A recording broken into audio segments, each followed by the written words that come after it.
Pengarahan Presiden Republik Indonesia Bapak Joko Widodo yang dilanjutkan dengan prosesi pemukulan gong sebagai tanda pembukaan Rapat Kerja Nasional Badan Pengelola Dana Lingkungan Hidup tahun 2022.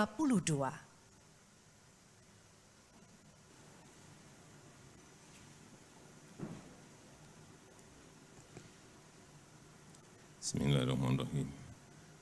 Assalamualaikum warahmatullahi wabarakatuh. Selamat siang, salam sejahtera bagi kita semuanya.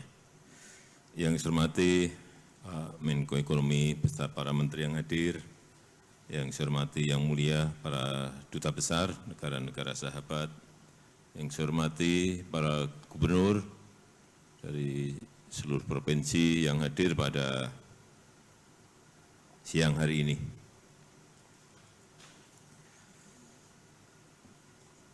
Kita tahu bahwa dampak lingkungan, dampak kerusakan lingkungan dan perubahan iklim itu sekarang betul-betul sangat kelihatan dan nampak nyata.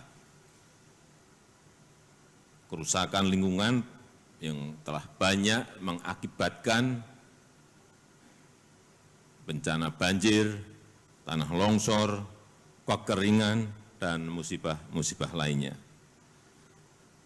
Dan perubahan iklim dunia telah mengakibatkan musim yang tidak menentu, perubahan suhu yang sudah kita rasakan, dan juga kenaikan air laut. Oleh karena itu, adanya Badan Pengelola Dana Lingkungan Hidup ini harus betul-betul kita arahkan pada kegiatan-kegiatan real, kegiatan-kegiatan yang nyata, yang berkaitan dengan lingkungan hidup. Karena terlalu banyak aktivitas yang harus kita kerjakan, urusan sampah, urusan konservasi fauna, konservasi flora, rehabilitasi hutan mangrove, rehabilitasi hutan hujan tropis, rehabilitasi lahan gambut, belum masuk lagi ke urusan sumber daya alam laut, sampah plastik yang masuk ke laut, masalah perlindungan terhadap coral reef, karang-karang kita. Oleh sebab itu dana yang ada sekarang ini akan membesar.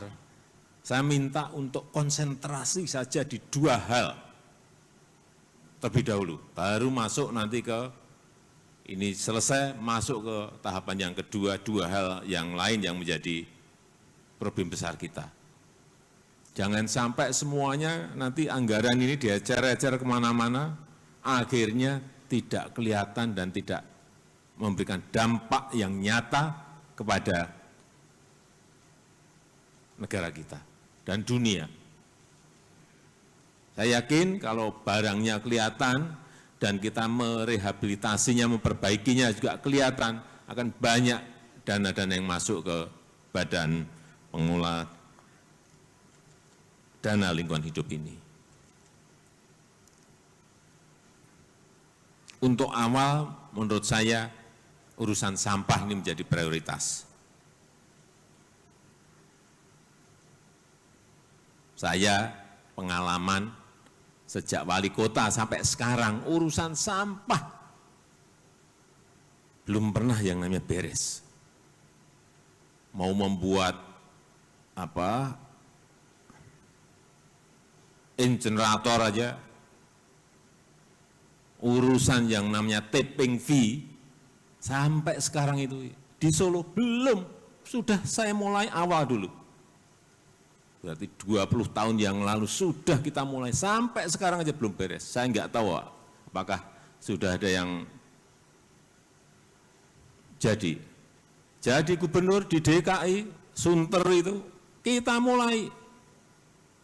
Sampai saya tidak jadi gubernur, tanda tangan pun saya belum. Wadah, udah kita rencanakan Belum, saya nggak tahu sekarang apakah sudah. 2023 hati-hati bisa mundur lagi itu.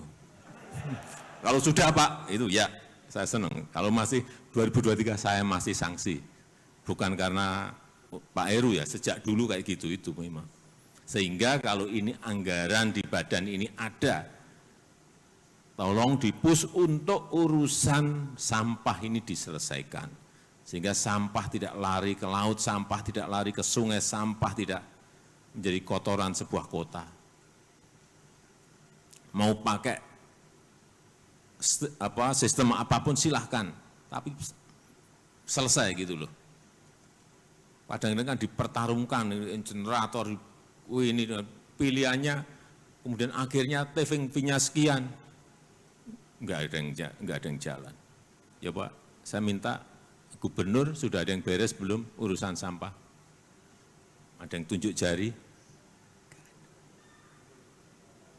Belum. Udah ada yang tunjuk jari, besok langsung saya cek ke lapangan. Belum ada, karena saya tahu, belum ada. Belum. Ini harus segera diselesaikan. Barangnya nyata, dananya ada, tapi belum beres-beres. Urusan satu ini. Yang kedua, yang berkaitan nanti dengan lingkungan hidup, kehutanan. Ini juga konsentrasi saja, tidak usah kemana-mana dulu lah. Karena mangrove ini betul-betul bisa mereduksi 8-12 kali lipat dibandingkan hutan biasa. Sehingga dampaknya langsung kelihatan. Ya sudah, konsentrasi di situ karena banyak lahan mangrove kita yang memang harus kita perbaiki. Konsentrasi di situ. Kalau yang namanya konsentrasi di mangrove, ya saya minta konkret-konkret saja. Siapkan nursery-nya dulu, siapkan persemiannya dulu. Bibitnya bisa dihitung. Jangan nanti kayak dulu-dulu kalau penanaman 1 miliar pohon. Saya hadir sering sekali itu. Saya jamin yang ditanam itu enggak ada 1000. Saya jamin lagi yang hidup itu enggak ada, yang namanya 100 enggak ada. Tapi kalau dimulai dari nursery-nya, seperti Bu Menteri KLH ini, ada nursery-nya di Rumpin, di Bogor. Berapa produksi bibitnya di situ? 12 juta, bisa dihitung. Dan saya hitung betul, 12 juta benar. Nursery Center di Bali untuk urusan mangrove. Berapa? 6 juta. Dihitung betul-betul, hamparan bibitnya itu ada. 6 juta ada, ya itu berarti benar 6 juta. Nah sekarang kalau bibitnya sudah ada, ditanam di mana tahapan kedua? Di kabupaten A, B, C, D, udah bagi aja. Nih, bagi. Dikontrol betul bahwa 6 juta itu ya, kalau hidup, kalau mati 5%, 10%, ya itu ditanam kembali yang 5-10% itu. Tapi jangan sampai tadi, judulnya kalau di backdropnya 1 miliar, yang ditanam nggak ada 1000, yang hidup nggak ada 100. Saya pernah ngitung, karena saya pernah ngitung. Ini berapa sih yang benar-benar ditanam, saya hitung. Awal saya pernah komplain ke Bu Menteri Kehutanan. Ya itu jumlahnya kira-kira seperti itu. Inilah saya kira cara kerja yang harus kita lakukan agar betul-betul konkret dampak dari dibangunnya Badan Pengelola Dana Lingkungan Hidup itu betul-betul bermanfaat. Kalau enggak ya udah diajar-ajar. Beri aja enggak apa-apa, provinsi mana? Beri. Provinsi Sumut, nursery-nya yang buat misalnya provinsi, Pak nursery-nya saya, ini bisa 10 juta. Ya oke, berarti biaya untuk penanaman, pemeliharaan dari Badan pengelola lingkungan hidup ini udah berikan. Provinsi katakanlah 10 miliar, oh ya dari sini 50 miliar, beri. Tapi konkret dulu, jangan diberi dulu belum ngerjain apa-apa provinsi. Artinya ada komitmen juga dari pemerintah daerah. Untuk sampah, siapin dulu lahan yang mau dipakai untuk insinerator misalnya. Lahannya sudah dibebaskan, ada pemerintah pusat masuk. Ini saya kira kerjasama seperti itu yang kita inginkan. Konkret, nyata, bisa dikalkulasi, bisa dilihat, bisa dihitung. Kalau enggak, lupakan. Saya rasa itu yang ingin saya sampaikan di siang hari ini. Terima kasih. Wassalamualaikum warahmatullahi wabarakatuh. Dimohon berkenan mendampingi kepada Menteri